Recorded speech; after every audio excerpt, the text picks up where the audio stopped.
அரசாணையை கேட்டு ஏறக்குறைய எண்ணற்ற போராட்டங்களை பல்வேறு வடிவங்களில் பல்வேறு நிலைகளில் நாம் எடுத்து வருகின்றோம். அந்த வகையில் தமிழக மக்கள் முன்னேற்ற கழகத்தின் தலைவர் அண்ணன் ஜான் பாண்டியன் அவர்களுடைய தலைமையில் இந்த கருஞ்சட்டை அணிந்து நம்மளுடைய கோரிக்கைகளை ஆளுகின்ற அரசாங்கத்துக்கு எடுத்துரைப்பதற்காக ஏறக்குறைய ஒரு வருடத்திற்கு முன்பதாக ஆரம்பித்து இன்று 365வது நாள் கடந்திருக்கிறது. இந்த போராட்டங்கள் நீண்டு கொண்டு போவது நமக்கு பெருமை அல்ல. நம்முடைய உரிமை, நம்மளுடைய கோரிக்கைகள் உடனடியாக நிறைவேற்றப்பட வேண்டும். மிக சொற்ப சதவீதத்தினுடைய மக்களுடைய கோரிக்கைகள் உடனடியாக நிறைவேற்றப்பட்டு அரசாணையாக்கப்படுகிறது. மருதநிலத்தின் மூத்த பழந்தமிழரான இந்த தேவேந்திரகுல வேளாளர் பெருமக்களின் கோரிக்கையானது வருடாந்தோறும் ஏதோ ஒரு காரணத்தை சொல்லி கிடப்பில் போடப்படுகிறது. இன்றைக்கு நாம் இங்கே கூடியிருப்பது எந்த சாதியின் உரிமையையும் அவர்களுடைய சலுகையையும் தட்டிப் பறிப்பதற்காக அல்ல.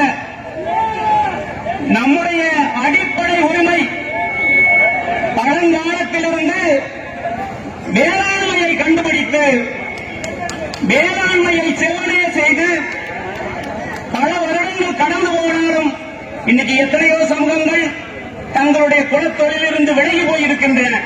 எந்த தொழிலில் அதிக வருமானம் கிடைக்கிறதோ அதை செய்கின்றன. ஆனால் இந்த தேவேந்திரகுல வேளாளர் பெருமக்கள் தன்னுடைய குலத்தொழிலாக ஊருக்கே சோறு போடும் இந்த விவசாயத்தை இடைவிடாது செய்து கொண்டு வருகிறோம். விவசாயத்தை கண்டுபிடித்து இன்றளவும் ஓராது செய்கின்ற இந்த மக்களை வேளாளர் என்று அழைப்பதில் என்ன பிரச்சனை? வெள்ளாளர் என்பது வேறு, வேளாளர் என்பது வேறு. வேளாளர் என்பவர் உழவர், உழவர் என்பது மரநில மக்கள். அவர்களே பள்ளரினம் மாபெரும் தமிழ் குடிகள்.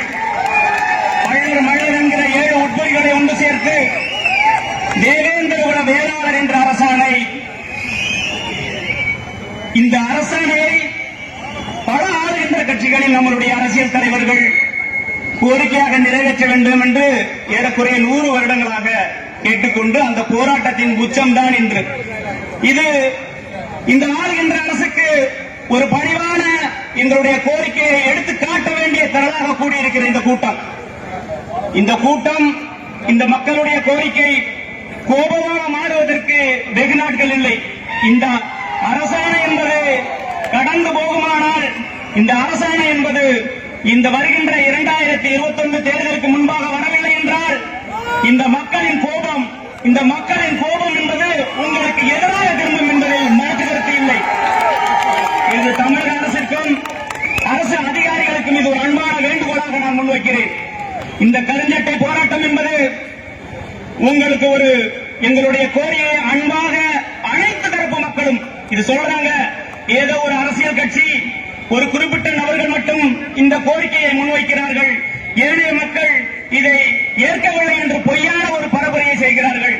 இங்கே கூடியிருக்கிற ஆயிரக்கணக்கான மக்கள் அத்தனை பேருக்கும் தேவேந்திரகுல வேளாளர் என்ற அரசாணையோடு பட்டியல் வெளியேற்றம், பட்டியல் சாதியிலிருந்து நீக்கி எங்களை தனிப்பட்டியலுக்கு எங்களுடைய மக்களின் இடஒதுக்கீடுக்கு ஏற்ப, அந்த இடஒதுக்கீடுக்கு ஏற்ப எங்களுக்கு தனியான பட்டியலை வழங்க வேண்டும் என்ற அந்த கோரிக்கையை முன்வைத்து ஆளுகின்ற ஐயா எடப்பாடி அவர்களுக்கு இந்த அனைத்து மக்களின் சார்பாக வருகின்ற தேர்தலுக்கு முன்பதாக தேவேந்திரகுல வேளாளர் என்ற அரசாணை வந்தே தீர வேண்டும், கொடுத்தே தீர வேண்டும். நாங்கள் உங்களுக்கு அளித்த அந்த ஆதரவுதான் இன்று வரை நீங்கள் ஆட்சி கட்டிலில் இருக்கிறீர்கள் என்பதை மறந்துவிடக் கூடாது. நீங்கள் அளித்த அந்த வாக்குறுதி இன்னும் நிறைவேற்றப்படவில்லை. நீங்கள் அளித்த அந்த வாக்குறுதி இன்னும் நிறைவேற்றப்படவில்லை என்பதை நாங்கள் இந்த ஆர்ப்பாட்டத்தின் மூலம் ஞாபகப்படுத்துகின்றோம். இன்னும் காலங்கள் வந்து கொண்டே இருக்கும், தேர்தல் வந்து கொண்டே இருக்கும். அமைதியாக போய்கின்ற இந்த மக்கள் கோபத்தை உங்கள் பக்கம் திருப்ப வேண்டாம். எனவே இங்கே கூடியிருக்கின்ற அனைத்து என் தேவேந்திரகுல வேளாளர் சொந்தங்கள் அனைவருக்கும் உங்களுடைய அத்தனை முக்கியமான பணிகளை விட்டு இந்த கருஞ்சட்டை போராட்டத்திற்கு வருகை தந்து நம்மளுடைய பலத்தை ஆளுகின்ற அரசாங்கத்திற்கும் அரசியல் கட்சிகளுக்கும் காண்பித்த உங்கள் அனைவருக்கும் என்னுடைய மனமார்ந்த நன்றி. வாய்ப்பளித்த தமிழக மக்கள் முன்னேற்ற கழகத்தின் தலைவர் ஜான் பாண்டியன் அவர்களுக்கும், தமிழக மக்கள் முன்னேற்ற கழகத்தின் நிர்வாகிகள் அனைவருக்கும் அந்த கட்சியின் உறுப்பினர் அவர்களுக்கும் என்னுடைய மனம்